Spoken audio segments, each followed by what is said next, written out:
السلام علیکم ورحمۃ اللہ وبرکاتہ۔ ایمان و عقیدے کے حوالے سے بہار شریعت کا جو پہلا حصہ ہے وہ کمپلیٹ ہو گیا ہے۔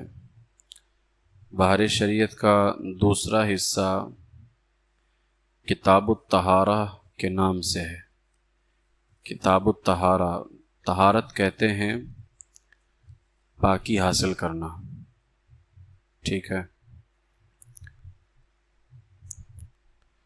اب چاہے وہ چھوٹی ناپاکی ہو یا بڑی ناپاکی ہو، یعنی وضو فرض ہو یا غسل فرض ہو، طہارت دونوں میں ہے، دونوں میں پاکی حاصل کی جاتی ہے۔ اس لیے اس میں جو ہے کتاب الطہارت میں وضو کا بیان ہے اور غسل کا بیان ہے، کیونکہ غسل سے پاکی ہوتی ہے۔ تیمم کا بیان ہے، کیونکہ تیمم سے بھی پاکی ہوتی ہے نا۔ اگر اس کی صورت ہو تو تیمم سے بھی پاکی حاصل کرتے ہیں۔ اسی طریقے سے موضوع پر مسح کرنے کا بیان، کیونکہ موضوع پر مسح کرنے سے بھی پاکی ہوتی ہے۔ اور اسی طریقے سے حیض و نفاس اور استحاضہ، یہ جو خون ہوتے ہیں تو ان کے ختم ہونے پر بھی پاکی حاصل کرنا ضروری ہے، اس لیے اس کا بھی بیان اسی کے اندر آئے گا۔ نجاست، ناپاکی کچھ وہ ہیں جن کا حکم ہلکا ہے، کچھ وہ ناپاکی ہے جس کا حکم سخت ہے، تو یہ تمام کے تمام جو ہے اس کے اندر ذکر کیے جائیں گے۔ استنجے کا بیان وغیرہ یہ سب اس میں ذکر کیا جائے گا۔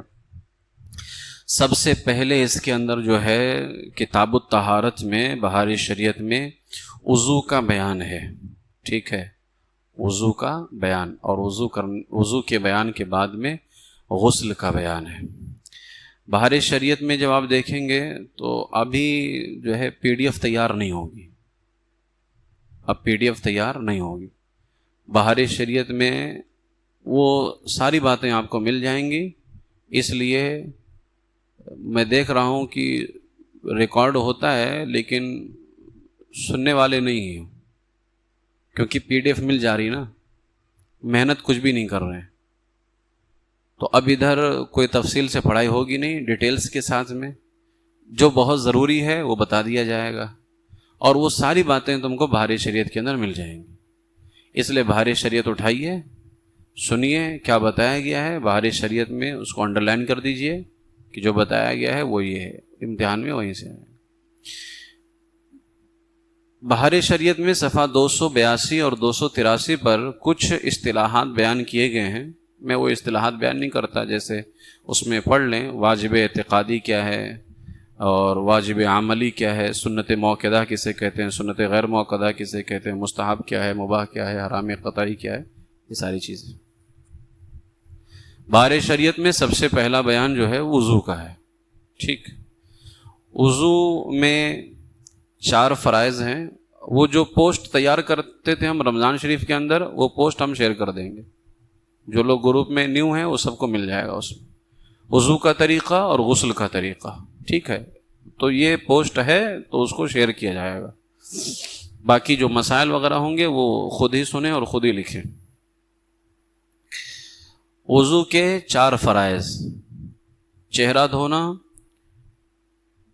اور اس کے بعد میں کوہنیوں سمیت دونوں ہاتھوں کا دھونا، چوتھائی سر کا مسح کرنا، ٹخنوں سمیت دونوں پاؤں دھونا، یہ وضو میں 4 فرائض۔ چہرہ دھونے کا مطلب کیا ہے؟ شروع پیشانی سے لے کر کے، ٹھیک، یعنی جہاں سے بال جمتے ہیں، نکلتے ہیں، وہاں سے لے کر کے تھوڑی تک، یہ لمبائی میں ہو گیا، اور عرض کہتے ہیں چوڑائی کو، تو یہ ہو گیا طول، طا واو لام طول، یہ ہو گیا طول یعنی لمبائی۔ لمبائی میں کہاں؟ جہاں سے بال نکلتے ہیں وہاں سے لے کر کے، ہے نا، آخری جو بھی رہتا ہے زیادہ تر کیا ہے 4 چھوٹا رہتا ہے، 4 یا 5 جو بھی لے لے انگلی، ہے نا، آخری حد یہی ہے، بیچ سر سے بال نہیں نکلتے۔ ٹھیک 20 سر سے بال نہیں نکلتے، عام طور سے 4 انگلی یا 5 انگلی اس طرح سے چھٹا رہتا ہے۔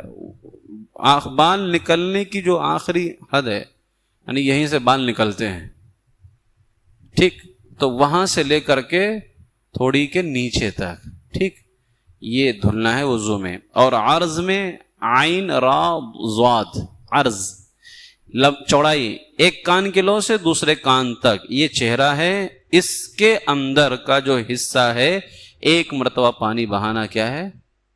فرض ہے، ٹھیک ہے، ایک مرتبہ پانی بہانا کیا ہے؟ فرض ہے۔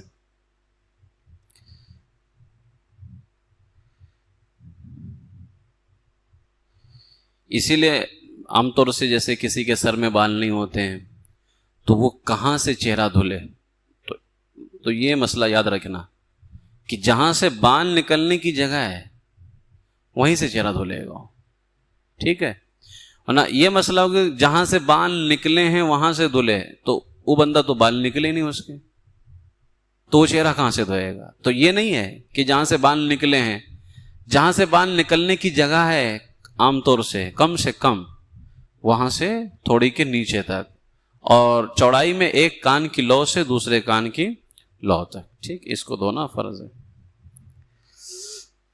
اسی طریقے سے کن پٹی پر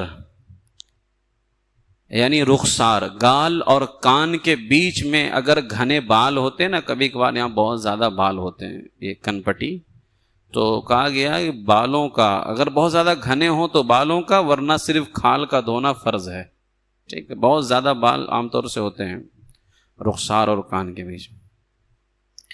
اسی طریقے سے نیچے کے جو ہونٹ ہیں اور تھوڑی کے بیچ کے بال، یہ سب، ٹھیک، یہ حصہ پورا اگر گھنے ہوں، یعنی ایسے گھنے ہوں کہ ان کے نیچے کی کھال بالکل دکھائی نہ دے، یعنی بال زیادہ گھنے ہوئے ہیں تو اتنے گھنے ہوں بال کہ نیچے کی کھال نہیں دکھائی دے رہی ہے، تو فرمایا اندر کا حصہ دھلنا فرض نہیں ہے، ٹھیک ہے، یہ سب جو ہے اندر کا دھونا فرض نہیں ہے، صرف بالوں کا دھونا فرض ہے۔ اور اگر ان جگہوں کے بال گھنے نہ ہوں تو جلد کا دھونا بھی فرض ہے، ٹھیک، یعنی اگر بال زیادہ ہیں کہ اندر کھال نہیں دکھائی دے رہی ہے تو صرف بالوں کا دھونا فرض ہے، اور اگر اندر کھال دکھائی دے رہی ہے تو اندر کھال تک دھونا کیا ہے؟ فرض ہے، ٹھیک۔ اسی طریقے سے اگر مونچھیں بڑھ کر کے لبوں تک یعنی ہونٹوں کو چھپا لیں تو اگرچہ گھنی ہوں مونچھیں ہٹا کر کے لب کا دھونا فرض ہے۔ کیوں؟ اس لیے کہ اتنی لمبی مونچھ رکھنے سے منع کیا گیا، رکھا کیوں؟ داڑھی گھنی ہو سکتی ہے لیکن مونچھ کو اتنا لمبا کرنا کہ ہونٹ کو چھپا لے، یہ منع کیا گیا ہے، تو اس بنیاد پر ہٹا کر کے دھونا ہوگا۔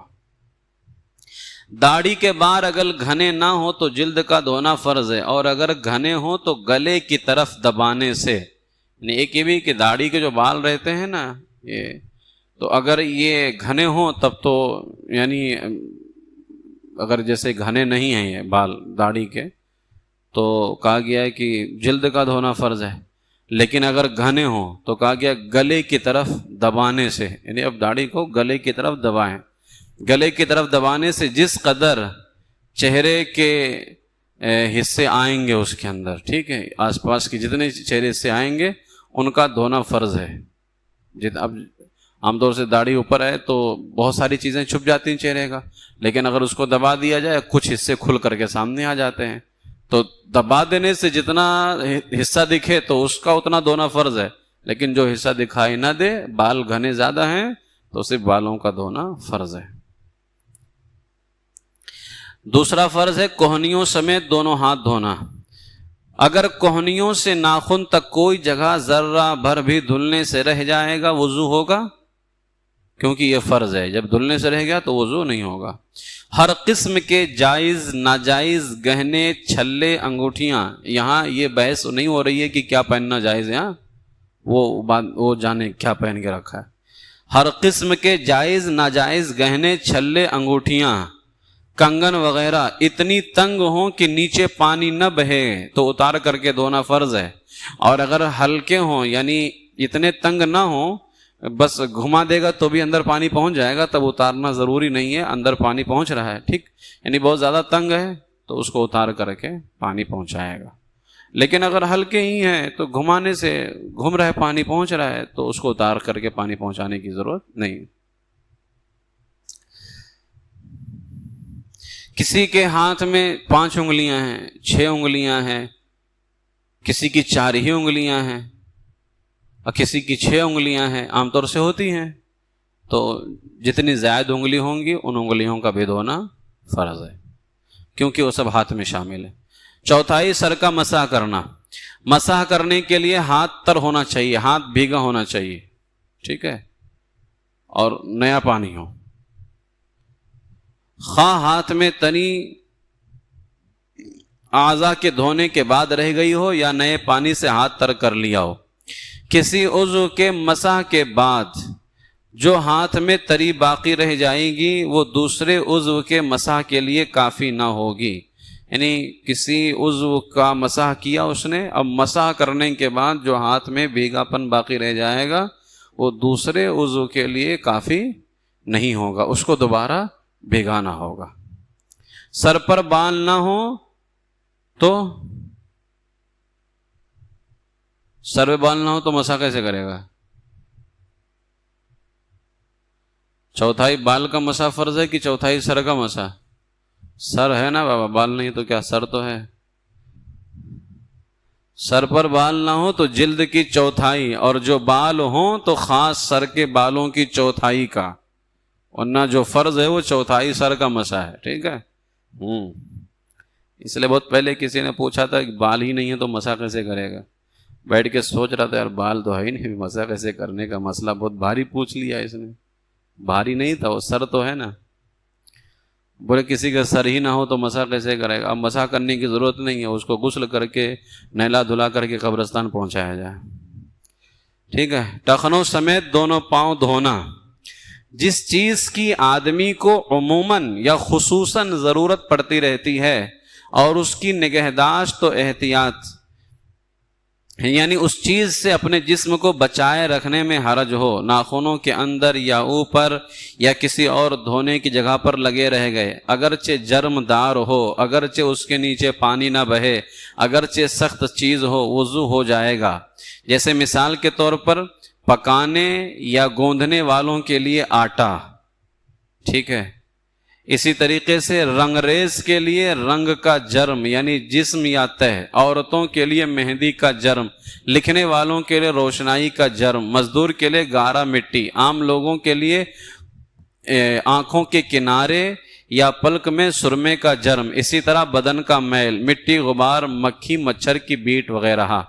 یعنی کیا کہنا چاہ رہے ہیں؟ کہنا یہ چاہ رہے ہیں کہ آدمی کو جن چیزوں کی عموماً یا خصوصاً ضرورت پڑتی رہتی ہے، ٹھیک ہے، جیسے ناخنوں کے اندر یا اوپر یا اور کسی دھونے کی جگہ پر وہ رہ گئے، اگرچہ جرم دار ہو، جرم دار یعنی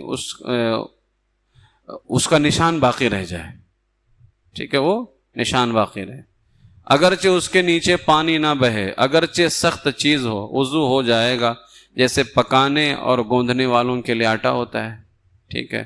رنگ ریز کے لیے رنگ کا جرم ہوتا ہے کہ جب وہ رنگتے ہیں تو اس کی بھی تہ بیٹھ جاتی ہے، ٹھیک ہے، اس کا جسم بن جاتا ہے۔ عورتوں کے لیے مہندی کا جرم ہے، تو ان سب صورتوں میں وضو جو ہے ہو جائے گا۔ وضو میں صرف 4 چیزوں کو فرض قرار دینے میں کیا حکمت ہے؟ کیوں صرف 4 چیزیں کیوں فرض قرار دی گئی ہیں؟ ٹھیک ہے، چہرہ ہے، ہاتھ ہے، سر کا مسح ہے، پاؤں ہے، ان چاروں چیزوں کو کیوں فرض قرار دیا گیا ہے؟ تو کہتے ہیں وضو میں جو ان کو دھونے کا حکم دیا گیا ہے، خاص کیا گیا 4 چیزوں کو، اس لیے کہ اللہ تعالیٰ نے حضرت آدم علیہ السلام کو جنت میں جو درخت تھا جس کے قریب جانے سے اللہ نے منع کیا تھا، مگر اس کے باوجود حضرت آدم علیہ السلام نے اسے کھا لیا۔ اس کھانے میں حضرت آدم علیہ السلام کے 4 اعضاء شامل تھے، ٹھیک ہے، 4 اعضاء کیا تھے؟ شامل تھے۔ دونوں پاؤں شامل تھے، کہ آدم علیہ السلام انہی پاؤں کے ذریعے چل کر کے درخت کے قریب گئے تھے، اس لیے دونوں پاؤں کو دھونے کا حکم دیا گیا۔ دونوں ہاتھ کہ آپ نے انہی دونوں ہاتھوں کے ذریعے سے اس کو پکڑا تھا درخت کو، اور چہرہ کہ آپ علیہ السلام چہرے کے ذریعے ہی اس درخت کی طرف متوجہ ہوئے تھے۔ تو جب آپ علیہ السلام نے جانا کہ مجھ سے تو لغزش ہو گئی، کہ اللہ تعالیٰ نے اس کے قریب جانے سے منع فرمایا تھا، تو آپ علیہ السلام غمزدہ ہو گئے، اور اسی غم کی حالت میں آپ نے اپنے ہاتھ کو سر پہ رکھا، تو سر بھی اس میں شامل ہو گیا۔ سمجھ گئے؟ اس بنیاد پر اللہ تعالیٰ نے ان چاروں اعضاء کو وضو میں دھونا متعین کر دیا تاکہ ان سے وہ لغزش زائل ہو جائے جو ہوئی تھی۔ ٹھیک ہے، اب ایک سوال پیدا ہوتا ہے کہ تب تو کلی کو بھی فرض قرار دیا جائے کیونکہ منہ کے ذریعے ہی کھایا تھا، لیکن کلی فرض نہیں ہے نا، منہ کے ذریعے کھایا تھا نا، لیکن کلی فرض نہیں ہے۔ تو اس کا جواب پہلا یہ دیا گیا، کلی میں کلی کو جو فرض قرار نہیں دیا گیا ہے اس کی وجہ یہ ہے کہ اللہ تعالیٰ نے کھانے سے منع نہیں کیا تھا۔ قرآن شریف میں جس چیز سے منع کیا گیا ہے وہ تھا لا تقربا هذه الشجرہ، اس درخت کے قریب نہ جانا، اور قریب جانے میں ہاتھ، پاؤں، چہرہ شامل تھا، کھانے میں وہ نہیں تھا نا۔ اللہ تعالیٰ نے قریب جانے سے منع کیا ہے، یہ اس کا پہلا جواب ہوا۔ جواب ثانی یہ ہے کہ وضو میں منہ کا دھونا فرض نہیں، کیونکہ منہ کا جو فعل ہوا ہے یعنی منہ سے کھایا گیا ہے، یہ کب کھایا گیا ہے؟ قربت کے بعد میں، پہلے قریب ہوئے تب نہ کھایا گیا، بغیر قریب ہوئے تھوڑی کھایا گیا ہے۔ اس بنیاد پر منہ کو دھونا فرض قرار نہیں دیا گیا ہے۔ تیسرا جواب یہ دیا گیا ہے کہ وضو میں منہ کو دھونا فرض نہیں، کیونکہ بدن کی پاکی سے منہ کی پاکی بھی حاصل ہو جاتی ہے، کہ اگر بدن پاک ہو گیا تو منہ بھی کیا ہو جاتا ہے؟ پاک ہو جاتا ہے۔ نیز منہ کو پاک کرنے والی چیز کلمہ طیبہ ہے۔ منہ کو پاک کرنے والی چیز کیا ہے؟ ہاتھ کو پاک کرنے والی چیز کلمہ طیبہ نہیں، پاؤں کو پاک کرنے والی چیز نہیں، منہ کو پاک کرنے والی چیز کلمہ طیبہ ہے۔ اور اگر منہ پاک ہو جائے تو فرمایا گیا کہ منہ کو پاک کرنے والی چیز کلمہ طیبہ ہے، اور اسی وجہ سے سارے اعضاء کی طہارت منہ اور زبان سے ہے، یعنی سارا اعضاء پاک ہو جاتا ہے کب؟ جب منہ اور زبان پاک ہو جائے۔ کیا آپ نہیں دیکھتا جب تک کوئی کافر کلمہ نہ پڑھے وہ ناپاک ہوتا ہے، اور جب کوئی کلمہ پڑھ لے تو پاک ہو جاتا ہے؟ قرآن میں کہا گیا نا انما المشرکون نجس، مشرک نجس ہیں، ناپاک ہیں، لیکن اگر وہی کلمہ پڑھ لیں، کلمہ کس سے پڑھا؟ منہ سے اور زبان سے پڑھا، پاک ہو گیا ہو۔ تو زبان اور منہ کی جو پاکی ہے وہ کس سے؟ کلمہ طیبہ سے۔ ٹھیک ہے، اب حضرت آدم علیہ الصلاۃ والسلام کے اسی کام کی بنیاد پر جو ہے اس کو وضو کے اندر فرض قرار دیا گیا، یعنی 4 اعضاء کا دھونا وضو میں فرض ہے۔ وضو کی نیت کیا ہے؟ وضو کی نیت یہی ہے کہ میں دل میں نیت کرتا ہوں پاکی حاصل کرنے کی اور اللہ کے حکم پر عمل کرنے کی، کہ اللہ نے پاکی حاصل کرنے کا حکم دیا ہے تو میں نیت کرتا ہوں اللہ کے حکم پر عمل کرنے اور پاکی حاصل کرنے کی۔ دل میں ارادہ ہو، زبان سے بولنا بھی ضروری نہیں، زبان سے افضل ہے، لیکن نیت دل میں ارادے کا نام ہے۔ اور دعا پڑھ لیں بسم اللہ والحمد للہ، یہ بھی کہہ سکتے ہیں بسم اللہ العظیم والحمد للہ علی دین الاسلام، بسم اللہ والحمد للہ بھی کہہ سکتے ہیں، بسم اللہ العظیم والحمد للہ علی دین الاسلام۔ کیا یعنی بسم اللہ العظیم، اللہ کے نام سے شروع جو عظمت والا ہے، والحمد للہ، اور تمام تعریفیں اللہ کے لیے، والحمد للہ علی دین الاسلام، تمام تعریفیں اس اللہ کے لیے کہ اس نے دین اسلام پہ قائم رکھا۔ ٹھیک ہے، یہ بھی پڑھ سکتے ہیں۔ وضو کا طریقہ میں بھی بتا دوں، تو آخر میں بتاؤں گا۔ ٹھیک، وضو سے فارغ ہو جائیں تو کون سی دعا پڑھیں؟ اللہم اجعلنی من التوابین واجعلنی من المتطہرین، یہ دعا پڑھ لیں۔ جو وضو کرنے کے بعد میں یہ کلمات پڑھے. اب وضو میں الگ الگ دعائیں منقول ہیں. ہاتھ دھوئے تو یہ دعا پڑھے, چہرہ دھوئے تو وہ دعا پڑھے, سر کا مسح کرے تو یہ پڑھے, پاؤں دھوئے تو یہ پڑھے. اتنی ساری دعائیں یاد ہی نہیں ہیں نا, یہاں صورتیں یاد نہیں, دعائیں کہاں سے یاد رہیں گی؟ تو دعائیں اگر یاد نہیں ہیں تو درود شریف پڑھے. ہاتھ دھل رہا ہے صلی اللہ علیہ محمد صلی اللہ علیہ وسلم, پاؤں دھل رہا ہے صلی اللہ علیہ محمد صلی اللہ علیہ وسلم, چہرہ دھل رہا ہے صلی اللہ علیہ محمد صلی اللہ علیہ وسلم. درود شریف پڑھے. درود شریف سب سے بہتر ہے نا. اور اگر دعائیں یاد کرنی ہو اور صورتیں یاد نہ ہو تو پہلے صورتیں یاد کرے, بعد میں دعائیں یاد کرے. ٹھیک. اور جو وضو کرنے کے بعد یہ کلمات پڑھے, سبحانک اللہم و بحمدک اشہد ان لا الہ الا انت استغفرک و اتوب الیک. یعنی اگر یہ کوئی پڑھ لے تو فرمایا گیا کہ اس پر مہر لگا کر کے عرش کے نیچے رکھ دیا جائے گا اور قیامت کے دن پڑھنے والے کو دے دیا جائے گا. تو وضو کرنے کے بعد میں دعا پڑھ لیں, اللہم اجعلنی من التوابین واجعلنی من المتطہرین. پھر پڑھیں سبحانک اللہم و بحمدک اشہد ان لا الہ الا انت استغفرک و اتوب الیک. ٹھیک ہے. فرمایا گیا جس نے اچھی طرح وضو کیا حدیث پاک میں, اور پھر آسمان کی طرف نگاہ اٹھائی اور کلمہ شہادت پڑھا, اس میں کلمہ شہادت ہے اشہد ان لا الہ الا انت, کلمہ شہادت پڑھا, اس کے لیے جنت کے 8 دروازے کھول دیے جاتے ہیں, جس سے چاہے وہ اندر داخل ہو جائے. اور کلمہ شہادت پڑھنے کے بعد میں فرمایا گیا جو وضو کے بعد آسمان کی طرف دیکھ کر سورہ انا انزلنا پڑھ لیا کرے. آسمان کی طرف دیکھ کر, آسمان دیکھ کر نہیں, ورنہ پھر وضو کر کے مسجد کے باہر جائے گا آسمان دیکھنے کے لیے. آسمان کی طرف دیکھنا ہے. ابھی میں یہاں پہ ہوں, آسمان نہیں دیکھ رہا, لیکن آسمان کی طرف دیکھ رہا ہوں نا. ہاں, تو آسمان دیکھ کے نہیں بلکہ آسمان کی طرف دیکھ کر کے. جو وضو کرنے کے بعد آسمان کی طرف دیکھ کر کے سورہ انا انزلنا پڑھ لے پوری سورہ, تو فرمایا گیا حدیث پاک میں کہ کبھی اس کی آنکھیں جو ہے, اس کی آنکھوں سے روشنی ختم نہیں ہوگی, یعنی وہ اندھا نہیں ہوگا. اللہ تعالیٰ اس کو اندھے پن سے محفوظ فرمائے گا. یہ بڑی بیماری ہے, انسان کے لیے مصیبت ہے. حدیث پاک میں ہے جو وضو کے بعد 1 مرتبہ سورہ قدر پڑھے وہ صدیقین میں سے ہے, جو 2 مرتبہ پڑھے تو شہداء میں سے ہے, اور جو 3 مرتبہ پڑھے گا اللہ تعالیٰ میدان محشر میں اسے اپنے انبیاء کے ساتھ میں رکھے گا. تو وضو کرنے کے بعد میں سب سے پہلے دعا پڑھیں, بسم اللہ اللہم اجعلنی من التوابین واجعلنی من المتطہرین. پھر پڑھ لیں سبحانک اللہم و بحمدک اشہد ان لا الہ الا انت استغفرک و اتوب الیک. پھر سورہ قدر انا انزلناہ فی لیلۃ القدر, پوری سورہ. ٹھیک. وضو کا بچا ہوا پانی پینے کی کیا برکتیں ہیں؟ لوٹے وغیرہ سے وضو کرنے کے بعد بچا ہوا پانی کھڑے ہو کر کے پینے میں شفا ہے. اب یہاں پہ تو نہیں, یہ تو ٹنکی کا بچا ہوا ہے نا. وضو لوٹے سے کریں تو ٹھیک ہے. یہاں کتنا پیے گا؟ بچا ہوا پانی تو بہت زیادہ ہے نا, کتنا پیے گا؟ پھٹ جائے گا.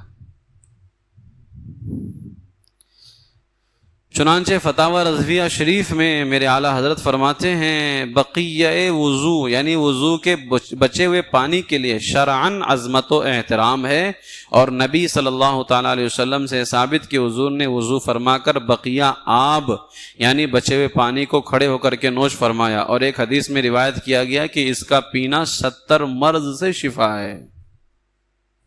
70 مرض سے شفا ہے. کل سے لوٹا لے کر کے آنا یہاں وضو بنانا. پھر اس کا وہ بس ہنس کیوں رہے بے, صحیح تو کہہ رہا ہوں, جنگل. اس کا پینا 70 مرض سے کیا ہے؟ شفا ہے. تو وہ ان امور میں آب زمزم سے مشابہت رکھتا ہے, یعنی وضو کا بچا ہوا پانی ان امور کے اندر کہ اس میں برکت ہے, آب زمزم میں بھی برکت ہے, اس کو کھڑے ہو کر کے پینا ہے, آب زمزم کو بھی کھڑے ہو کر کے پینا ہے, اس میں بھی شفا ہے, اس میں بھی شفا ہے نا. تو یہ ان امور میں آب زمزم سے مشابہت رکھتا ہے. ٹھیک ہے. ایسے پانی سے علماء نے فرمایا استنجا مناسب نہیں ہے, یعنی استنجا نہیں کرنا چاہیے. فرمایا گیا وضو کے بعد وضو کا بچا ہوا پانی قبلہ رخ کھڑے ہو کر کے پیے, یہ بھی آب زمزم میں ہوتا ہے. تو اس معاملے میں بھی یہ آب زمزم سے کیا ہے؟ مشابہ ہے. علامہ عبد الغنی نابلسی رحمۃ اللہ تعالی علیہ فرماتے میں نے تجربہ کیا ہے کہ جب میں بیمار ہوتا ہوں وضو کے بچے ہوئے پانی کو پی لیتا ہوں تو اللہ شفا عطا فرما دیتا ہے. جس کا بھروسہ جتنا زیادہ ہوتا ہے وہ اتنا فائدہ حاصل کرتا ہے.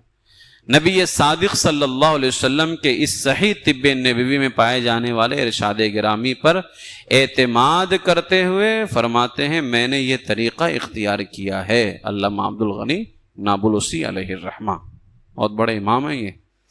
یہ فرماتے مجھے اسے شفا ملتی ہے تو یہ پینا چاہیے تاکہ اس سے شفا ہو. وضو کا بچا ہوا پانی، اور یہ کیا آپ میں لوہے محفوظ میں دیکھ کے پڑھ رہا کیا تو بہار شریعت میں؟ ابھی بعد میں پوچھوں گا، نہیں بتا پائے تو بتاتا ہوں میں تم کو، سیدھا سونٹے سے تمہاری جو ہے نا خیریت لیں گے. وضو کا بچا ہوا پانی اور آب زمزم شریف، ان دونوں پانیوں کو کھڑے ہو کر کے پینا چاہیے، باقی پانیوں کو لیٹ کر کے پینا چاہیے، بیٹھ کر کے. ٹھیک ہے؟ ہاں. کیوں آخر؟ کیوں؟ کوئی وجہ بتائے گا؟ کسی کو معلوم ہے؟ بتا. جب یہاں بیٹھ کے سوتے رہو گے درس میں تو کیا بتا پاؤ گے؟ کئی مرتبہ تو بتایا ہوں. کیا ہے؟ تو منہ آگے بھاگ کر گیا. بیٹھ کے کیا فائدہ ہوتا ہے جب کچھ معلوم ہی نہیں رہتا ہے؟ وہاں مرغی والی دکان کے سامنے تم کھڑے ہو کر کے بات کرو گے تو یہ سب کہاں سے پتا رہے گا؟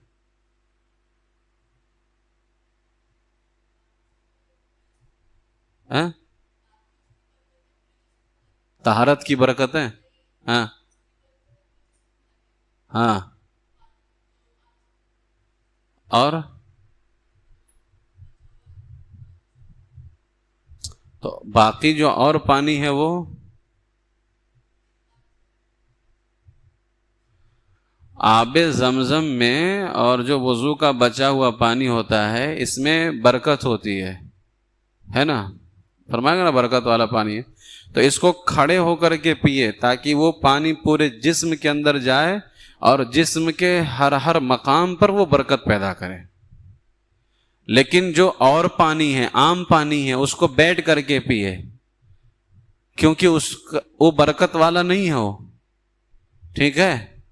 تو وہ اگر کھڑے ہو کر کے پیئیں گے تو فرمایا گیا نا جو کھڑے ہو کر کے پانی پیتا ہے تو اس کے جو گھٹنے ہوتے گھٹنے، اس کے گھٹنے میں جو رطوبت رہتی ہے جس سے کہ اعضاء ہلتے التے ہیں تو وہاں پہ وہ پانی لگے گا تو اس کا اعضاء خراب کر دے گا، جوڑ خراب کرے گا، جوڑ. اس لیے کہا کھڑے ہو کر کے پانی پینے سے گھٹنے جلدی خراب ہوتے ہیں. لیکن وہ برکت والے پانی وضو ہے، وضو کا بچا ہوا ہے، آب زمزم شریف ہے، تو ان پانیوں کو کھڑے ہو کر کے پیئے تاکہ یہ جوڑ تک جائیں تو اس میں برکت پیدا کرے. یہ ایک مرتبہ نہیں کئی مرتبہ بتا چکا ہوں. ٹھیک ہے؟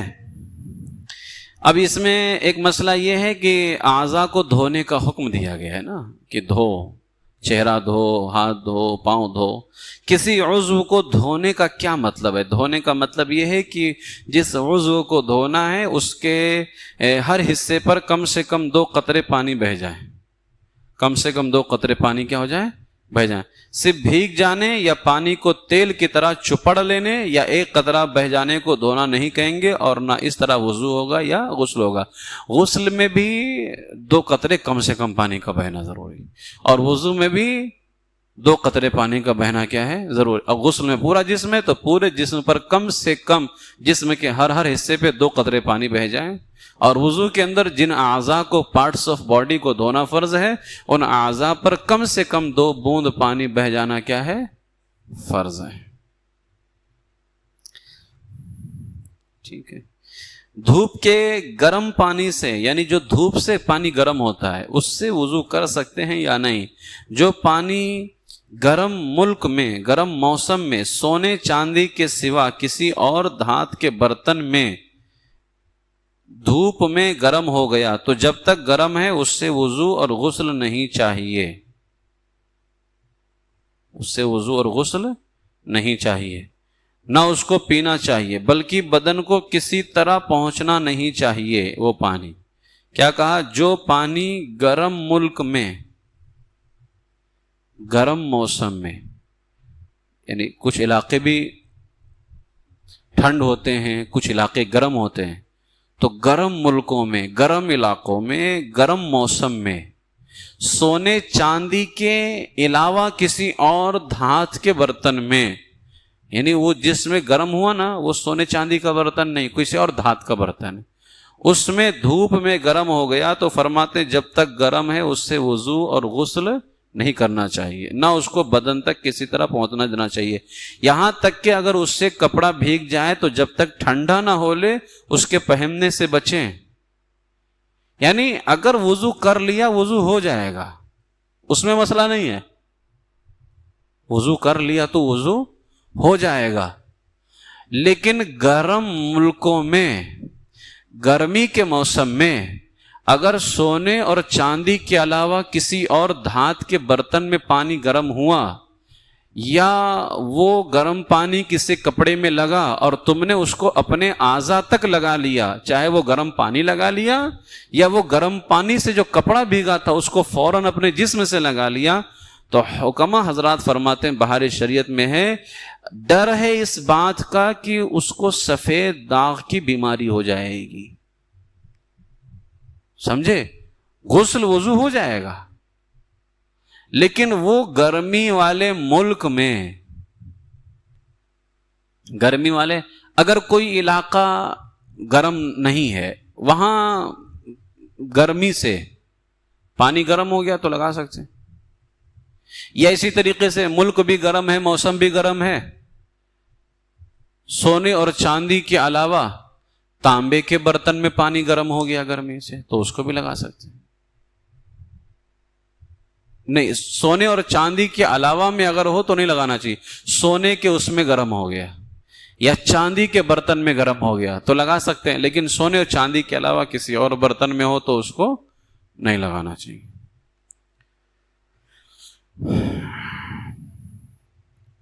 ٹھیک ہے؟ نواقض وضو کسے کہتے ہیں جاسر؟ نواقض وضو، نواقض وضو، کھانا منگاؤں؟ نواقض وضو، سوچ اچھے سے نا، نواقض وضو،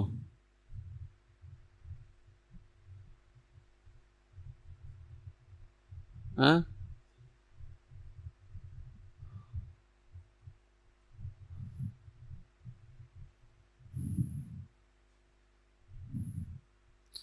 نواقض وضو ان چیزوں کو بولتے ہیں جن سے وضو ٹوٹ جاتا ہے، تم لوگ کا وضو ٹوٹا ہوا ہے۔ نواقض وضو سے مراد وہ کام اور چیزیں ہیں جن سے وضو ٹوٹ جاتا ہے، مثلا خون یا پیپ یا زرد پانی کہیں سے نکل کر بہا، ٹھیک ہے، یہاں پہ خون نکلا یا پیپ نکلا یا پیلا پانی نکل کر کے بہا، اور اس بہنے میں ایسی جگہ پہنچنے کی صلاحیت تھی، یعنی اتنا زیادہ، صلاحیت کا معنی یہ نہیں کہ بڑا ٹیلنٹڈ ہے خون، ہے نا، صلاحیت کا معنی یہ ہے کہ اتنا زیادہ بہا کہ وہ بہہ کر کے ایسی جگہ آیا جس کو وضو میں دھونا فرض تھا۔ اب بھلے یہاں خون نکلا ہے، یہ حصہ دھونا فرض نہیں ہے، لیکن وہ نکل کر کے اتنی قابلیت کے ساتھ بہا کہ یہاں تک پہنچ گیا ہو، اب وضو کیا ہو جائے گا؟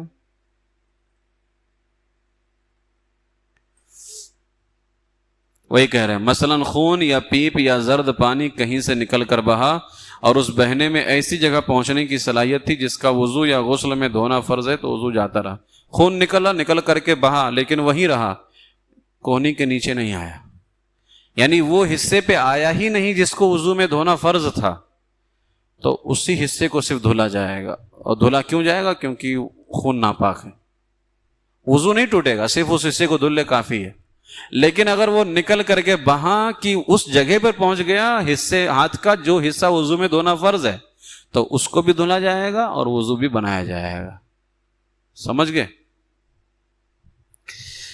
نمبر 2، پاخانہ، پیشاب، ودی، مزی، منی، یہ ساری چیزیں پہلے بتا چکا ہوں. منی وہ جو بغیر شہوت کے نکلے، ٹھیک ہے. کیڑا پتھری مرد یا عورت کے آگے یا پیچھے سے نکلے وضو جاتا رہے گا. منی اگر شہوت کے ساتھ نکلے تو اس سے غسل فرض ہوتا ہے. گوشت میں انجیکشن لگانے میں صرف اسی صورت میں وضو ٹوٹے گا جبکہ بہنے کی مقدار میں خون نکلے. یعنی گوشت میں انجیکشن لگایا اور اس سے خون نکلا بس اوپر چمکا، خون بہا نہیں تو وضو نہیں ٹوٹے گا، اور خون بہا تو وضو ٹوٹ جائے گا. جبکہ نس کا انجیکشن لگا کر پہلے اوپر کی طرف خون کھینچتے ہیں جو کہ بہنے کی مقدار میں ہوتا ہے، لہذا وضو ٹوٹ جائے گا. اس گوشت میں جب لگاتے تو اس میں بہنے کا یعنی اس میں لیا نہیں جاتا نا، اور فرمایا نس کا انجیکشن لگا کر پہلے اوپر کی طرف اس کو کھینچا جاتا ہے تو بہنے کی مقدار میں ہوتا نا، بہا تبھی تو اس کے اندر آیا ہو، ہے نا. خون وغیرہ نکالتے ہیں تو بہا خون اس میں لیا جاتا ہے خون کو، تو ایسی صورت میں وضو ٹوٹ جاتا ہے. آنکھ کی بیماری کی وجہ سے جو آنسو بہا وہ ناپاک ہے اور وضو بھی توڑ دے گا.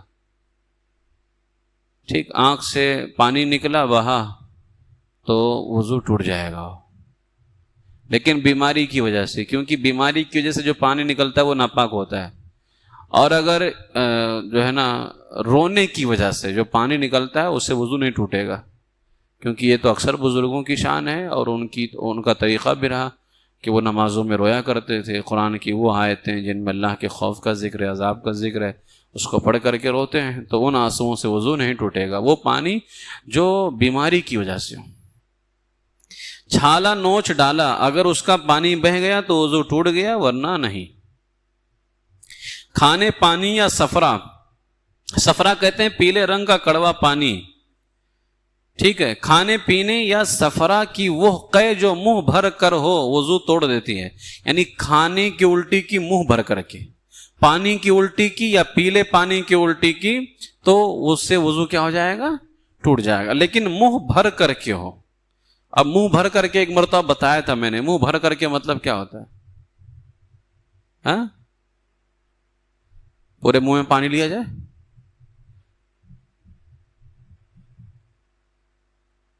تھوڑا زور سے بولو تو سمجھوں گا میں. پورے منہ میں کیا آ جائے؟ منہ بھر کر کے کس کو بولتے ہیں؟ منہ بھر کر الٹی ہونا، اس کا کیا مطلب ہے؟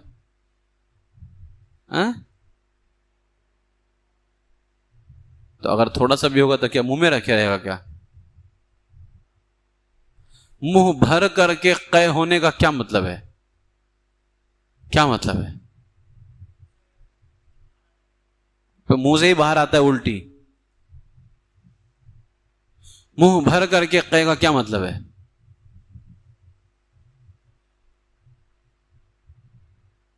منہ بھر کر کے مطلب ہوتا ہے اتنی زیادہ الٹی ہو کہ اب منہ بند نہیں رکھ سکتا ہے وہ، ورنہ الٹی تو باہر ویسے بھی نکالے گا، تھوڑا سا آئے گا تو کیا رکھے رہے گا کیا؟ تھو کیا کرتے ہو تم جی؟ آنے والے ہفتے سے تم آنکھ میں مرچی لگا کے لاؤ، یا تو منہ میں مرچی رکھ کر لاؤ تو سوسواتے رہو گے تو نیند نہیں آئے گی. منہ بھر کر کے قے کا مطلب ہی ہوتا ہے کہ اتنی زیادہ الٹی ہوئی کہ اب منہ بند نہیں رکھ سکتا ہے وہ، ورنہ الٹی تو باہر نکالے گا ہی نکالے گا، تھوڑی رہے چاہے زیادہ رہے گا. لیکن تھوڑی کی صورت میں کیا رہتا ہے، کبھی کبھار انسان تھوڑی سی الٹی ہوئی نا تو یہاں سے بھاگ کر کے موہڑی تک جا سکتا ہے، لیکن جب منہ بھر کر کے الٹی ہوتی ہے نا تو انسان روک نہیں سکتا ہے، وہ فوراً منہ سے باہر آ جاتا ہے. یہ ہوتا ہے منہ بھر کر کے قے ہونا. تو منہ بھر کر کے اگر قے ہوئی تو وضو اس کا کیا ہو جائے گا؟ ٹوٹ جائے گا. لیکن منہ بھر کر کے نہیں ہے تو وضو نہیں ٹوٹے گا. رکوع اور سجدے والی نماز میں رکوع اور سجدے والی قید کیوں لگائی؟ کیونکہ ایک نماز جنازہ بھی پڑھی جاتی ہے. اور رکوع اور سجدے والی نماز میں بالغ آدمی نے قہقہا لگا دیا. قہقہا یعنی اتنی زور سے ہنسا کہ آس پاس والوں نے سن لیا تو وضو بھی گیا اور نماز بھی گئی. اگر اتنی آواز سے ہنسا کہ صرف خود سنا تو نماز گئی اور اس کا وضو باقی ہے. یعنی اگر خود سنا یا آس پاس والے سنے، نماز تو دونوں صورت میں گئی.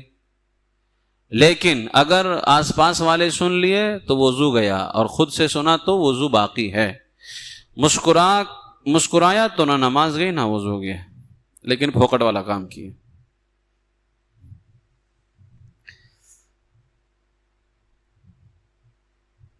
ٹھیک ہے. منہ سے خون نکلنے کی صورت میں وضو کب ٹوٹتا ہے؟ منہ سے خون نکلا، اگر تھوک پر خون غالب ہے. تھوک پر خون غالب ہونے کا مطلب کیا ہوا؟ کیا لے کے چیک تھوڑی کرے گا، یعنی منہ سے خون نکل رہا ہے تو کب وضو ٹوٹے گا اور کب نہیں ٹوٹے گا؟ اگر تھوک پر خون غالب ہے، غالب ہونے کا مطلب خون زیادہ ہے تھوک کم ہے، تو ایسی صورت میں وضو ٹوٹ جائے گا. تھوک زیادہ ہے خون کم ہے تو وضو نہیں ٹوٹے گا. اور یہ پتہ کیسے چلے گا؟ ذائقے سے. اگر خون ہلکی ماترا میں ہو نا، تھوک زیادہ ہو تو پتہ نہیں چلتا ہے. تو پتہ نہیں چلتا. تم کیا خون نکالے کان سے؟ ہاں تم نوچتے رہو بیٹھ کے چھالے، تمہارے اوپر وضو فرض ہو جائے گا. ابھی چھالا نوچ کے دیکھ رہا ہے کیا خون آ رہا ہے کہ نہیں، پانی نکل رہا ہے.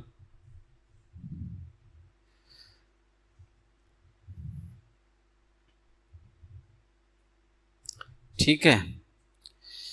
اب اس میں کہا گیا ہے غلبے کی شناخت. غلبہ کس چیز کا زیادہ ہے، تھوک کا ہے یا خون کا ہے؟ کہتے غلبے کی شناخت یہ ہے کہ اگر تھوک کا رنگ سرخ ہو جائے، یا تو مزے سے یا تھوکا، تو جو منہ سے پانی نکلا ہے وہ لال ہے، تو کیا زیادہ ہے؟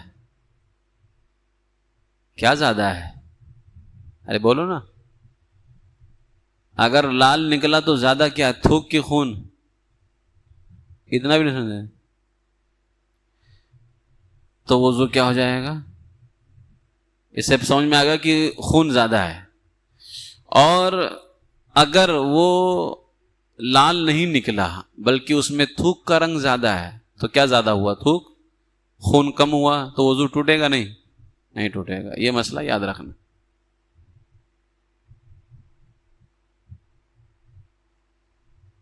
ٹھیک ہے.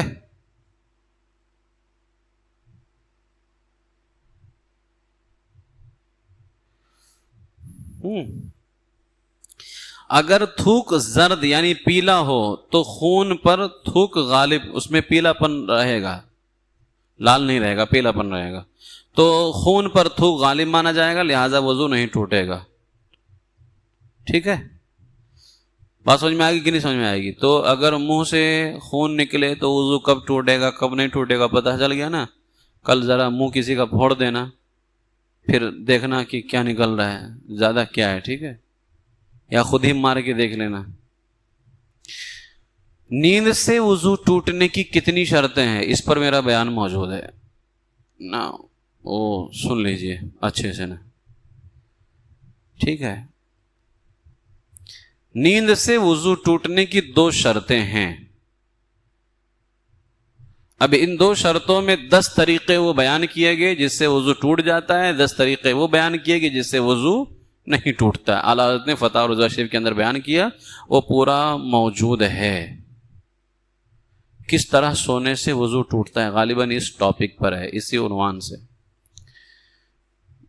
نیند سے وضو ٹوٹنے کی کتنی شرطیں ہیں؟ 2. نمبر 1، دونوں سرین یعنی جس پر انسان بیٹھتا ہے، دونوں سرین اچھی طرح جمے ہوئے نہ ہوں. ابھی اس طرح سے انسان جب کرسی پر بیٹھتا ہے دونوں سرین اچھی طرح جمے ہوئے ہوتے ہیں، ہے نا. دونوں سرین اچھی طرح جمے ہوئے نہ ہوں. ٹھیک ہے، اس سے کیا پتا چلا کہ اگر دونوں سرین اچھی طرح جمے ہوئے ہیں تو وہ نیند سے وضو نہیں ٹوٹے گا. ایک یہ پہلی شرط اس سے سمجھا رہا ہوں. تو نیند سے وضو ٹوٹنے کی کتنی شرطیں ہیں؟ دو شرطوں میں سے پہلی شرط کیا ہے؟ دونوں سرین اچھی طرح جمے ہوئے نہ ہوں، ہے نا. اگر اچھی طرح جمے ہوئے ہیں تو کیا ہوگا؟ وہی تو بولنا ہے. اگر اچھی طرح جمع ہو، ایک جمع ہوا ہو ایک نہ جمع ہوا ہو تو ٹوٹ جائے گا اس میں. دونوں سرین اچھی طرح جمنا چاہیے نہیں ٹوٹنے کے لیے. ٹھیک ہے، تو دونوں سرین اچھی طرح جمے ہوئے نہ ہوں، یہ وضو ٹوٹنے کی دو شرطوں میں، نیند سے وضو ٹوٹنے کی دو شرطوں میں سے پہلی شرط یہ ہے کہ دونوں سرین اچھی طرح جمے ہوئے نہ ہوں. ٹھیک ہے. نمبر 2، یا ایسی حالت پر سویا جو غافل ہو کر سونے میں رکاوٹ نہ ہو. یعنی عام طور سے بندہ ایسی حالت پر سو رہا ہے جو غافل ہو کر کے سونے میں، بندہ غافل ہو کر کے سو رہا ہے ٹیک لگا کے، ایسا غافل ہوا کہ پیچھے سے ہٹائیں گے تو کیا ہو جائے گا؟ سیدھا زمین پہ آ جائے گا. تو وہ ایسی حالت پر سویا جو غافل ہو کر کے سونے میں رکاوٹ نہیں ہے. کیا نہیں ہے؟ رکاوٹ نہیں کا مطلب کیا سمجھے؟ یہی نا کہ بھائی وہ ایسی حالت پر سو رہا ہے، ہم کو تو لگ رہا ہے کہ یہ بندہ غافل نہیں ہے، لیکن جیسے اس کو ہٹائیں گے تیسے پیچھے گرے تو غافل ہوا نا. یعنی وہ اتنا غافل ہو گیا کہ اس کو پتہ ہی نہیں کہ بیٹھا ہوں کہ لیٹا ہوں. وہ ایسی حالت پر سو گیا ہے. کرسی پر کوئی بندہ نماز پڑھنے کے لیے آ گیا، اب ایسے بیٹھا تھا. یا عام طور سے کیا فجر میں آدھے گھنٹے کا ٹائم رہتا ہے نا، تو جماعت کا انتظار کرتے کرتے بیٹھے بیٹھے کوئی بار مہینوں کو نیند آ جاتی ہے، تو پلتھی مار کے بیٹھے ہوتے ہیں نا، پلتھی مار کے ایسے بیٹھے رہتے ہیں تو وضو ٹوٹے گا؟ نہیں. کیوں؟ دونوں سرین جمے ہوئے ہیں اور ایسی حالت پر سویا ہی نہیں ہے کہ وہ غافل ہے. اگر وہ غافل ہوتا تو گر جاتا تھا. تو کسی ایسی حالت پر سونا جو غافل ہو کر کے سونے سے رکاوٹ نہ بنے. ٹھیک ہے. ہاں پیچھے تکیہ تو لگا تھا لیکن بس ایسے لگا ہوا تھا، کسی نے ہٹا بھی لیا، بندہ گرا نہیں، تو غافل ہو کر کے نہیں. یہ اس میں نے پورا بیان کر دیا. ٹھیک ہے، وہ پورا 20 چیزیں واپس میں دہراؤں گا نا تو پھر دونوں شرطیں جمع ہوں، یعنی سرین بھی اچھی طرح جمے ہوئے نہ ہوں، نیز ایسی حالت میں سویا ہو جو غافل ہو کر سونے میں رکاوٹ نہ ہو، تو ایسی نیند سے وضو ٹوٹ جاتا ہے. اگر ایک شرط پائی جائے اور دوسری نہ پائی جائے تو وضو نہیں ٹوٹے گا. دونوں شرطیں پائی جانی چاہیے. سمجھے؟ دونوں شرطیں کیا ہونی چاہیے؟ پائی جانی چاہیے.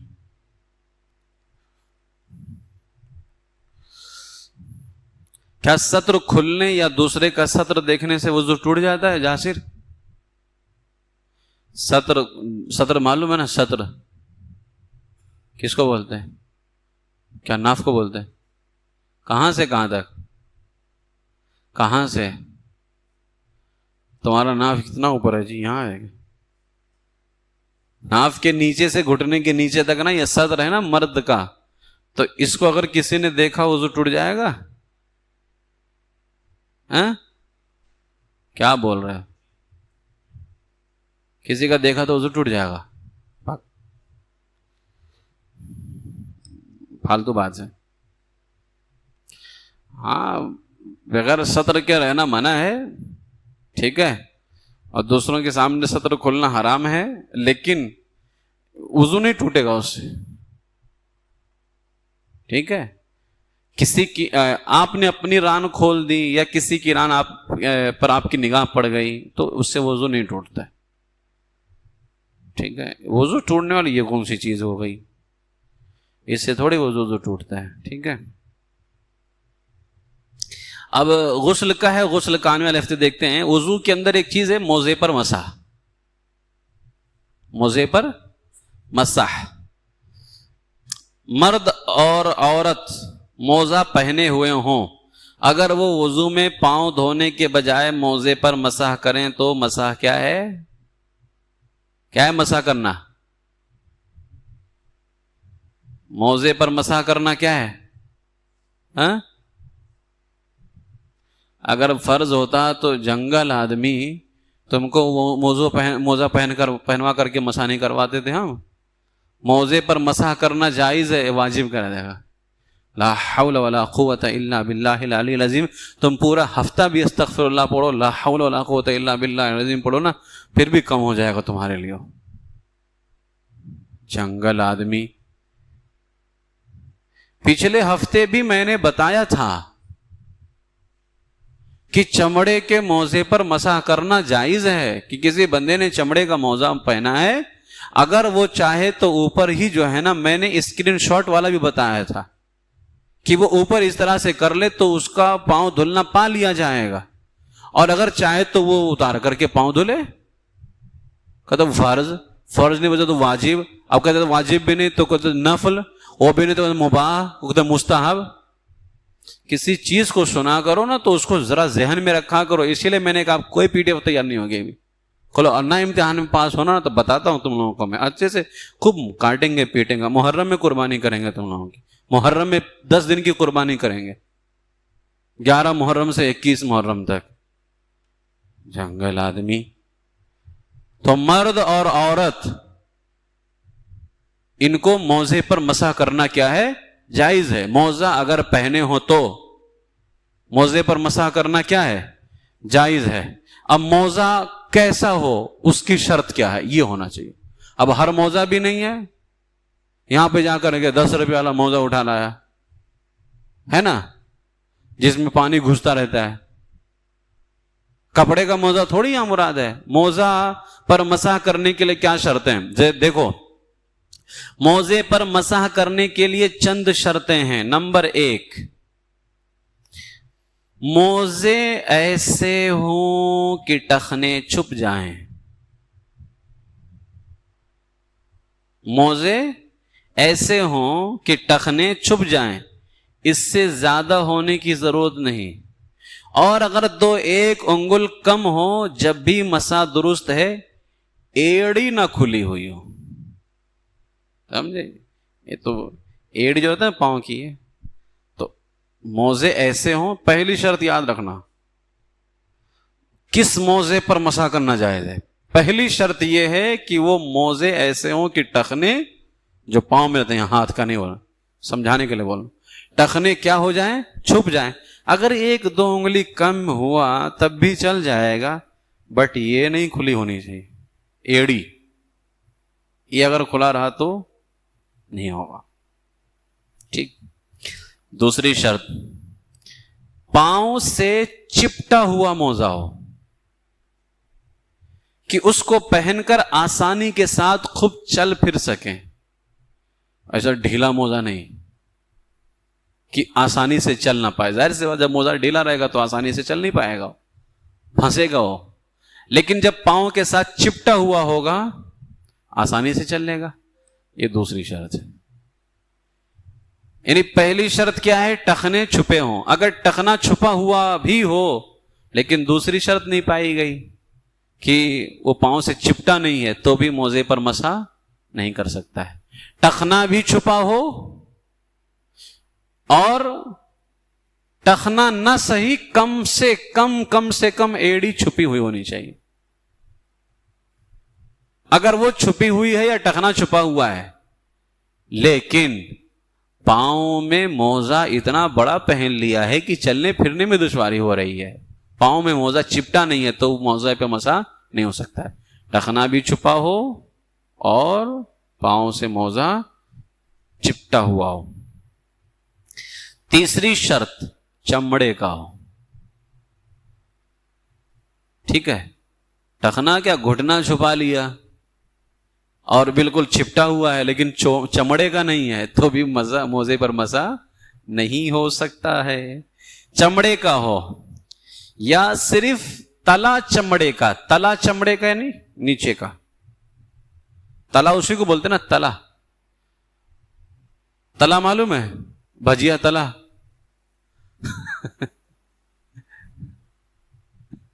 سموسا تلا, یہ سب پتہ ہے.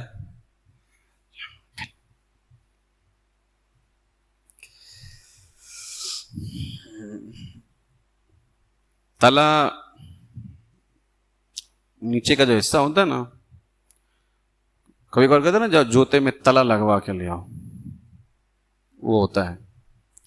چمڑے کا ہو یا صرف تلا چمڑے کا اور باقی کسی اور دبیز یعنی موٹی چیز کا ہو جس میں پانی رس کر اندر نہ جا سکے.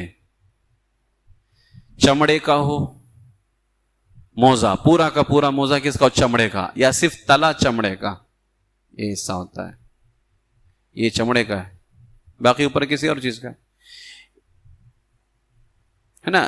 چمڑے کا ہو یا صرف تلا چمڑے کا اور باقی حصہ یعنی یا تو پورا موزہ چمڑے کا ہو یا صرف تلا چمڑے کا ہو, باقی اوپر کا کسی اور موٹی چیز کا ہو, لیکن وہ جو موٹی چیز ہو ایسی ہو کہ اس میں پانی اندر نہ گھس سکے. سمجھے؟ تو یا تو پورا چمڑے موزے کا ہے, پورا چمڑا موزے کا تو پانی تو اندر جائے گا ہی نہیں.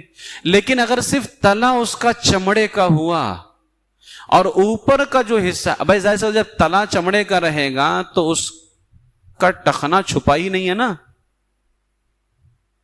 ٹخنا چھپا نہیں ہے, لیکن اوپر جو ٹخنا چھپایا گیا ہے وہ کسی ایسی موٹی چیز کا ہے جس میں پانی اندر نہیں گھستا ہے. تو فرمایا گیا کہ اس پر مسح کرنا جائز ہے. بلکہ اگر پورا کسی دبیز چیز کا ہے, موٹی چیز کا ہے, پورا چمڑا, تو اس پر مسح کیا ہے؟ جائز ہے. اور اب اسی قول پر فتویٰ ہے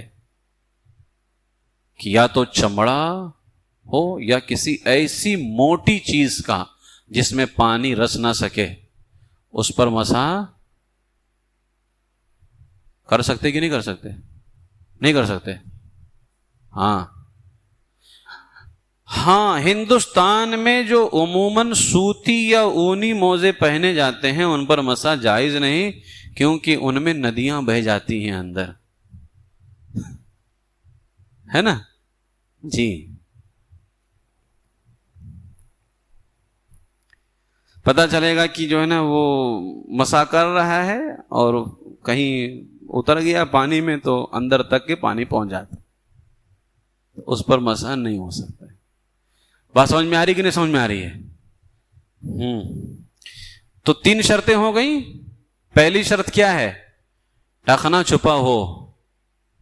دوسری شرط, یہاں بیٹھ کے کا فائدہ دیکھو, ابھی تک سنا تھا صرف, یہ پتا چل رہا ہے چمڑے کا موزہ جو مسح کر سکتے ہیں وہ کیا ہو. ابھی نہ فرض رہے گا نہ واجب رہے گا, جائز رہے گا.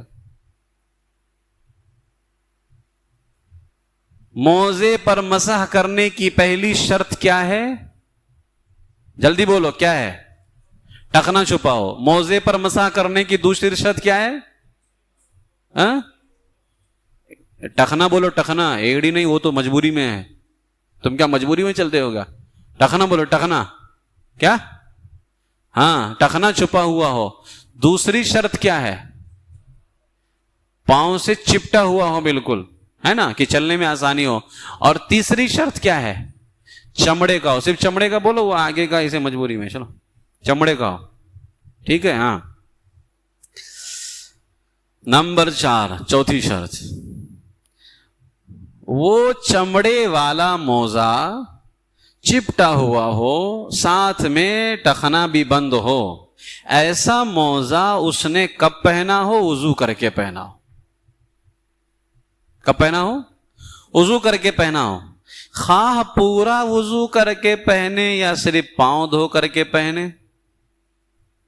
مثال کے طور پہ استنجا کر کے کوئی بندہ آیا، ٹھیک ہے، اس کا وضو ٹوٹ گیا نا، پہلے وضو سے تھا، وضو ٹوٹا کہ نہیں ٹوٹا؟ ٹوٹا نا ابھی. اب وضو ٹوٹ گیا، اس کے اوپر وضو کرنا فرض ہے. اب اس نے چمڑے کا موزہ پہن لیا، اس کا وضو ہوگا صرف مسح کر لے گا تو نہیں. اگر اس نے پہن بھی لیا ہے تو اب اس کو 3 فرض پورا کرنے کے بعد چوتھے فرض کے لیے موزہ اتارنا پڑے گا، اس کا وضو نہیں ہوگا.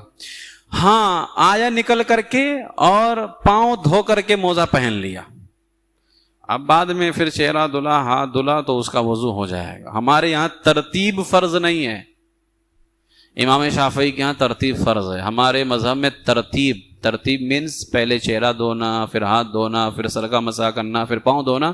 یہ ترتیب مذہب حنفی میں فرض نہیں ہے، مذہب شافعی میں فرض ہے. ان کے مذہب میں اگر کسی نے پہلے پاؤں دھو لیا بعد میں چہرہ دھویا تو وضو نہیں ہوگا، ہمارے یہاں ہو جائے گا. ٹھیک ہے، تو وضو کر کے پہنا ہو، خواہ پورا وضو کر کے پہنے یا صرف پاؤں دھو کر کے پہن لیا بعد میں اور چیز ہویا. اب کسی بندے نے وضو کر کے موزہ پہن لیا، چمڑے والا موزہ، اور ٹخنا چھپا ہوا ہو، پاؤں سے چمٹا ہوا ہو، اب بعد میں اس کا کبھی وضو ٹوٹے تو نکال کر کے پاؤں دھلنے کی ضرورت پڑے گی؟ نہیں پڑے گی. 3 انگلیوں سے مسح کر لے، اس کا ہو گیا. یہ 4 شرطیں ہو گئی. 5ویں شرط، کوئی موزہ پاؤں کی، 2 موزے ہوتے نا، دونوں موزوں میں سے کوئی موزہ پاؤں کی چھوٹی 3 انگلیوں کے برابر پھٹا نہ ہو. موزے عام طور سے پھٹے ہی رہتے ہیں، ہے نا جاسر؟ نہیں؟ ارے ہاں نا، میں تھوڑے بہت تمہارے پھٹے ہیں، میں بول رہا ہوں پھٹے رہتے ہیں. ایسے آج کل معراج کا نیا چل رہا ہے، نئے موزے چل رہے ہیں معراج کا آج کل.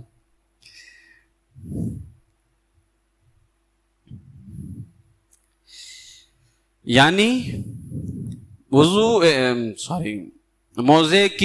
موزے پر مسح کی جو 4 شرطیں پہلے بیان ہوئی ہیں، وہ ٹخنا بھی چھپا ہے اور پاؤں سے چپٹا بھی ہے اور ساتھ میں وہ چمڑے کا بھی ہے اور وضو کرنے کے بعد پہنا ہے. لیکن یہ ہے کہ اس میں جو ہے نا کھڑکی لگی ہوئی ہے موزے میں، اور وہ کھڑکی کتنی بڑی ہے؟ 3 انگلیوں کے برابر کھڑکی ہے آگزس فین کے لیے. کوئی موزہ پاؤں کی چھوٹی 3 انگلیوں کے برابر پھٹا نہ ہو، یعنی چلنے میں 3 انگل بدن ظاہر نہ ہوتا ہو.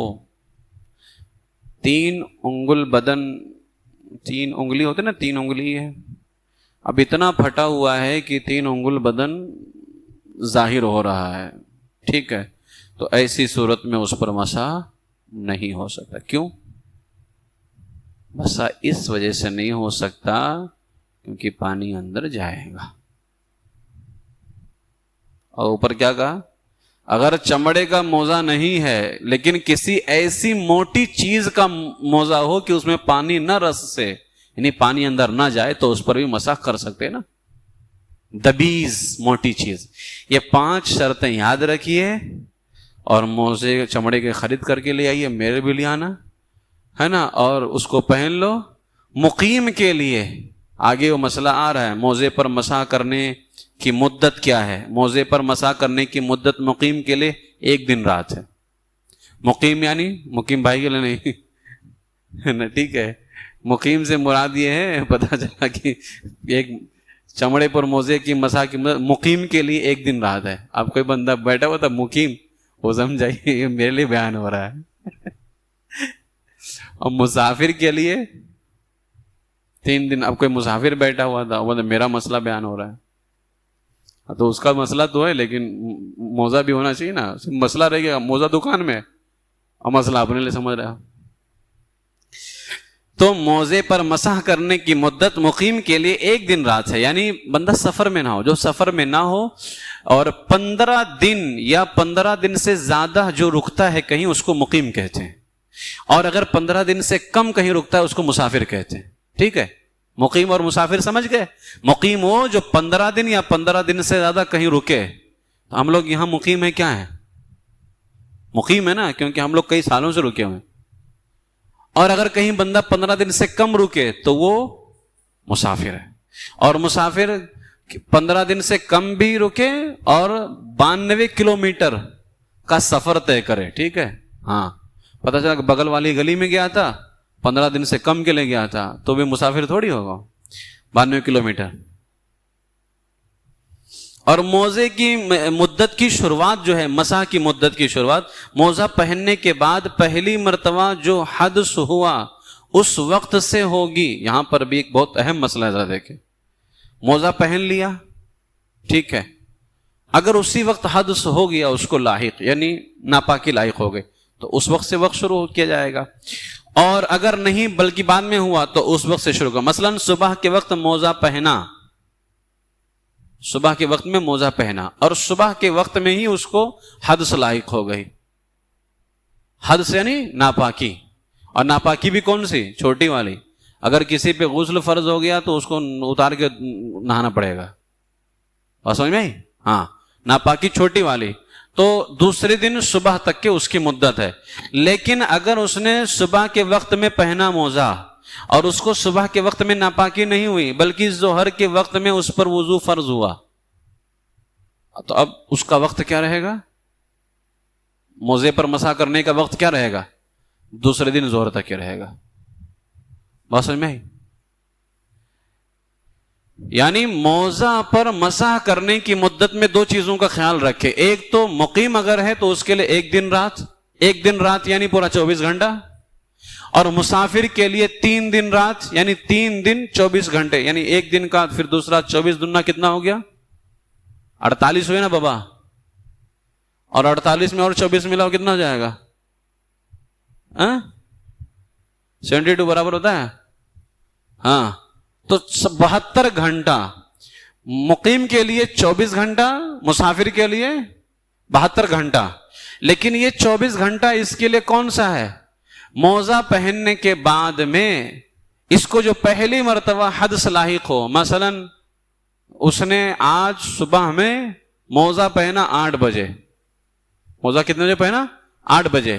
اور وہ استنجا کرنے گیا دوبارہ 10 بجے، یعنی وضو کر کے موزہ پہنا، باقی ہے اس کو، لیکن 8 بجے موزہ پہنا.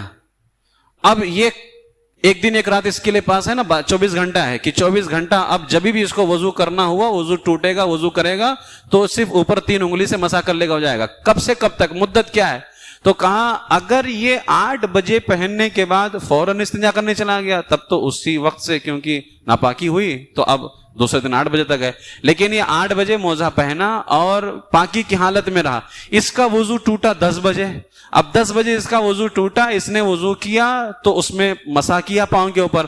اب دوسرے دن اس کے پاس میں 10 بجے تک وقت ہے.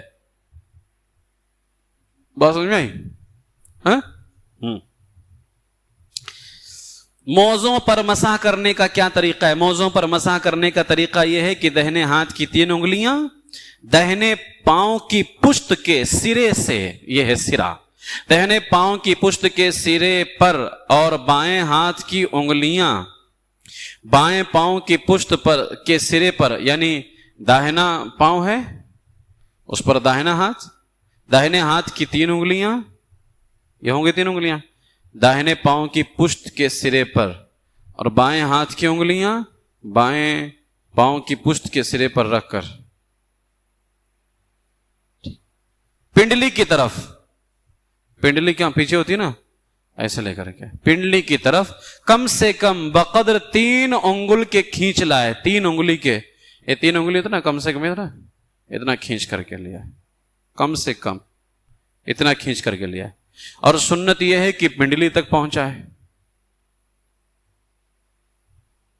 ہے نا، پورا مطلب پنڈلی یہ رہتے نا، پنڈلی تک پہنچانا، یہاں تک لے کر کے پنڈلی تک پہنچانے مطلب کہ پورا اوپر تک کھینچ کر کے لے. ٹھیک ہے. موزوں پر مسح کرنے کے فرض کتنے اور کون کون سے ہیں؟ جواب: موزوں پر مسح کرنے کے 2 فرض ہیں. ہر موزے کا مسح ہاتھ کی چھوٹی 3 انگلیوں کے برابر ہونا. ہاتھ کی چھوٹی 3 انگلیوں کے برابر ہونا. 2 انگلیوں کے برابر کیا تو نہیں، ہاتھ کی چھوٹی 3 انگلیوں کے برابر. یہ موزے پر مسح کرنے کا پہلا فرض ہے. دوسرا فرض ہے موزے کی پیٹھ پر. نیچے کیا تو کیا؟ ٹھیک ہے. مسح کن چیزوں سے ٹوٹ جاتا ہے؟ جن چیزوں سے وضو ٹوٹتا ہے ان سے مسح بھی جاتا رہتا ہے. یعنی ابھی 10 بجے استنجا کیا تھا، وضو کیا، مسح کیا، 11 بجے پھر استنجا کر لیا تو اس کا مسح ٹوٹ گیا. اب دوبارہ مسح کرنا پڑے گا، ہے نا. ظہر میں پھر کرنا پڑے گا، عصر میں پھر سے کرنا. دوسرا کب ٹوٹتا ہے؟ مدت پوری ہو جانے سے مسح جاتا رہتا ہے. اور اس صورت میں صرف پاؤں دھو لینا کافی ہے، پھر سے پورا وضو کرنے کی حاجت نہیں ہے. اور بہتر یہ ہے کہ پورا وضو کرے. مثال کے طور پہ اس کا وقت پورا ہو رہا تھا دوسرے دن ظہر میں، ٹھیک ہے، دوسرے دن ظہر میں اس کا وقت پورا ہو رہا تھا، تو اب اس کا وضو بھی نہیں ٹوٹا تھا، لیکن اس کا وقت پورا ہو گیا. 12 بجے دوسرے دن اس کا وقت پورا ہو گیا. اس کا وضو نہیں ٹوٹا ہے کہ وہ وضو ٹوٹا تھا، لیکن وقت پورا ہو گیا. اب وقت پورا ہونے کے بعد میں اگر اس نے وضو کیا اور مسح کر لیا تو کافی نہیں ہوگا. تو فرماتے ہیں اگر اس کا وقت پورا ہو گیا ہے تو اسی وقت موزہ اتار کر کے پاؤں دھل کر کے دوبارہ پہن لے. پورا وضو کرنے کی ضرورت نہیں. اگر وضو ٹوٹ گیا تب تو پورا کرے گا، لیکن وضو نہیں ٹوٹا تھا، صرف اس کو دوبارہ اس کو کنٹینیو کرنے کا آگے، تو وہ کیا کرے؟ موزہ اتارے، پاؤں دھل لے، پھر پہن لے. اب جب وہ بعد میں کرے گا، اب پھر 1 دن تک کے لیے اس کے لیے چالو ہو گیا ٹائم. ٹھیک ہے. اور موزے اتار دینے سے بھی مسح ٹوٹ جاتا ہے، اگرچہ ایک ہی اتارا ہو. یعنی پہنا تھا، رات میں اتار کے سو گیا تو صبح چپ چاپ اٹھ اور پاؤں دھل. مسح کرنے سے کام نہیں چلے گا. یعنی ایک دن ایک رات کا جو ٹائم ہے نا، جب پہنا نا، اس کے بعد سے جو اس کے پاس ٹائم ہے نا، لمٹ ہے جو نا، جب تک کہ تو موزہ اتارے نہیں ہو. اگر اتار دیا تو اب مسح نہیں کر سکتا. اصل میں موزہ اتارے گا نہیں. یہ اس طرح سے. یہ تو بتا ہی چکا ہوں کہ غسل اگر فرض ہو جائے تو مسح سے کام چلے گا نہیں، بلکہ اس کو اچھے سے نہانا پڑے گا. ٹھیک ہے. یہ ہے کیا نام، وضو کا طریقہ اور وضو کے بارے میں کچھ مسائل، اور وہ بھیج دیا جائے گا. ابھی آپ کو بھیج دیتا ہوں میں بھی اسکرین شاٹ نکال کر کے. وضو میں فرض کتنے ہیں؟ کون کون؟ جلدی بول جلدی بول جلدی بول. چاروں منہ دھونا. چاروں منہ دھونا کیا ہوتا ہے؟ چاروں منہ دھونا، چاروں ہاتھ دھونا، چاروں سر کا مسح کرنا، چاروں پاؤں دھونا. یہ کون سا فرض تھا؟ ایسی کوئی کتاب میں پڑھا ہی نہیں میں نے آج تک. وضو میں 4 فرض ہے نا. کون کیا فرض ہے معین الدین؟ دوسرا منہ نہیں دھونا. ہاں، منہ دھونا، ہاتھ دھونا، سر کا مسح کرنا، پاؤں دھونا. وضو کی سنتیں کتنی ہیں ظالم؟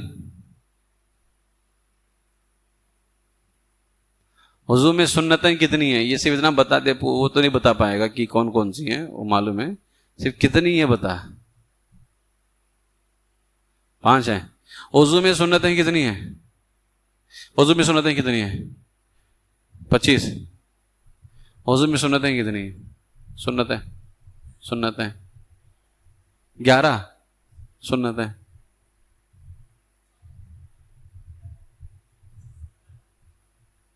ہاں،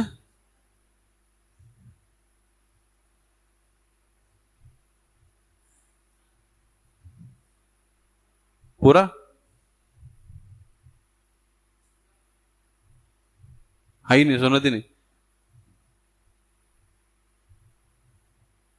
کن پٹیائیں گے بیٹا امتحان میں. اب کیا ہوں تم کو اچھا نا، فریج میں ڈال کر کے ڈنڈا کر کے تم کو بھیج دیں گے کہیں پہ. 14 صحیح ہیں، وضو میں 14 سنتیں ہیں. وہ جو میں نے پورا طریقہ لکھا ہے نا اس میں سب پورا لکھا ہوا ہے، ٹھیک ہے. اور وضو کے مستحبات کتنے ہیں؟ کیا ہے ہی نہیں. وضو کے مستحبات بتا ظالم. وضو کے مستحبات ہاں سب 16 ہی ہے کیا؟ 16 پہ جا کے بیٹھ دو، معلوم ہی نہیں. ہاں یہ اچھا علم ہے، یہ علم اس سے بڑھتا ہے. وضو کے مستحبات کیا 11ویں زیادہ کھا لیا ہے. وضو کے مستحبات ہاں کیا 34 وضو کے مستحبات. وضو کے بے چوہے ہاں ہاں وضو کے مستحبات 7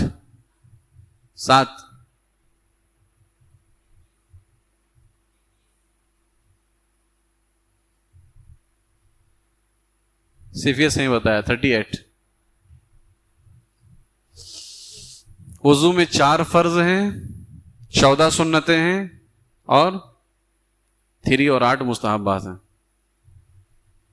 38 مستحبات.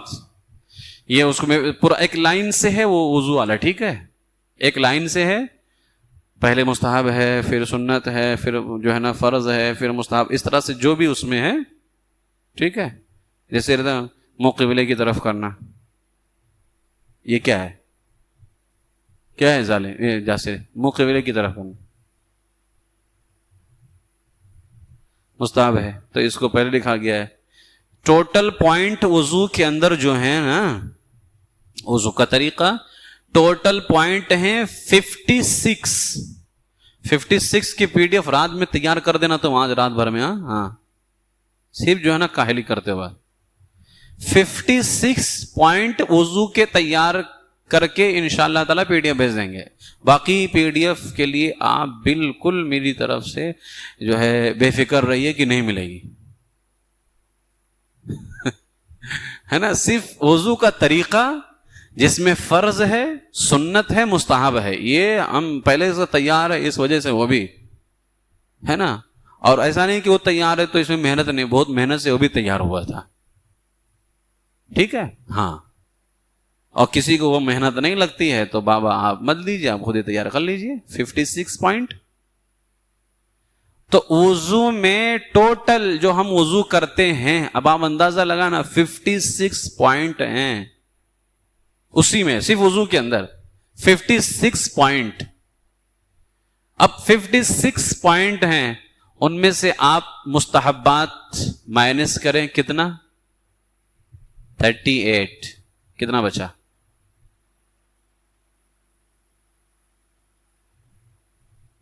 56 ہے نا، تو 16 ادھر، 2 ادھر کے بچے، 18 بچ نہیں گئے؟ 18 بچے، 18 بچے نا. سوچ رہے ہیں 56 میں 38 مائنس کریں گے کتنا بچے گا؟ سوچتے رہو تم. پتا کا نہیں کہاں انٹرویو لے کر کے جو ہے جوائننگ لیٹر دے دیا. 56 میں سے 38 مائنس کر دیا تو کتنا بچا؟ 18. مستحبات مائنس ہو گئے. اس 18 میں سے 14 سنتیں مائنس کر دیا، کتنا بچا؟ ہو گئے 4 فرض اور اس کے بعد میں 14 سنتیں، ہو گئے 18. اس میں 38 مستحبات، ہو گئے 56. 56 پوائنٹ وضو کے اندر ہیں، یعنی 56 چیزیں ہیں. اس کو ترتیب سے لکھا ہے ہم نے، کب کیا ہے، کب فرض ہے، کب مستحب ہے، کب سنت ہے، وہ پورا ترتیب کے ساتھ لکھا ہوا ہے. اس کی PDF انشاءاللہ تعالی دے دیں گے. السلام علیکم ورحمۃ اللہ وبرکاتہ.